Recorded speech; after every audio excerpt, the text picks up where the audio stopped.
Të paktën 39 persona kanë humbur jetën si pasojë e përmbytjeve të shkaktuara nga stuhia tropikale Maisak në Kinën Jugore, ndërsa shumica e viktimave u regjistruan pas shpërthimit të një digë që përmbyti qytetin e Naningut. Nënkryetari i Bashkisë së Naningut, Ding Wei, bëri të ditur në një konferencë për shtyp se 26 nga viktimat humbën jetën si pasojë e shpërthimit të digës. Numri i të vdekurve është rritur ndjeshëm krahasuar me bilancin fillestar prej 6 viktimash, ndërsa rreshtit e rekord të shiut shkaktuan të imbushjen e rezervuareve dhe përmbytje të mëdha në qytete e qyteza të rajonit Guangxi.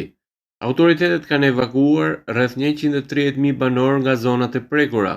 Në operacionet e kërkim shpëtimit janë angazhuar mbi 8.000 efektiv, rreth 5.700 anije dhe dron, ndërsa ekipet po përballen me rryma të forta dhe mbeturina për të arritur tek personat e bllokuar. Sipas Qendrës Kombëtare Meteorologjike të Kinës, rreshtet intensive kanë përfshirë Guangxin për disa ditë, me sasi shiu që kanë arritur nga 10 deri në 40 cm në disa zona dhe mbi 90 cm në rajonet më të goditura. Edhe pse niveli i ujërave ka nisur të bjerë, autoritetet paralajmërojnë se rreshtet të tjera të dendura priten në disa zona gjatë 2 ditëve të ardhshme.